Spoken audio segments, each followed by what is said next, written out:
नमस्कार दोस्तों, स्वागत है हमारे यूट्यूब चैनल पे। आज हम लोग लेकर आए हैं दोस्तों प्यारा सा गारी गीत।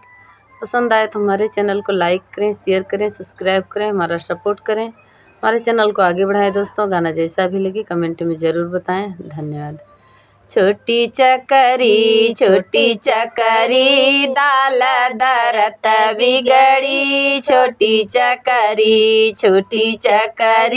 दाल दरत बिगड़ी, छोटी चकरी समधी के बहन कुछु आज बिगड़ी, कुछु काल बिगड़ी, कुछु दिया दीपावली के बाद बिगड़ी, छोटी चकरी दाल दरत बिगड़ी, छोटी चकरी दाल दरत बिगड़ी, छोटी चकरी भसुरा के बहन कुछु आज बिगड़ी, कुछु काल बिगड़ी, कुछु दिया दीपावली के बाद बिगड़ी, छोटी चकरी दाल दरत बिगड़ी, छोटी चकरी दाल दरत बिगड़ी, छोटी चकरी देवरा के बहन कुछु आज बिगड़ी, कुछु काल बिगड़ी, कुछु दिया दीपावली के बाद बिगड़ी, छोटी चकरी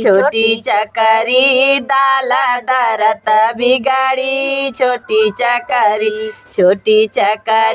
दाल दरत बिगड़ी, छोटी चकरी दुल्हा के बहन कुछु आज बिगड़ी, कुछु काल बिगड़ी, कुछु दिया दीपावली के बाद बिगड़ी, छोटी चकरी दाल दरत बिगड़ी, छोटी चकरी दाल दरत बिगड़ी, छोटी चकरी। धन्यवाद दोस्तों, गाना जैसा भी लगे कमेंट में ज़रूर बताना।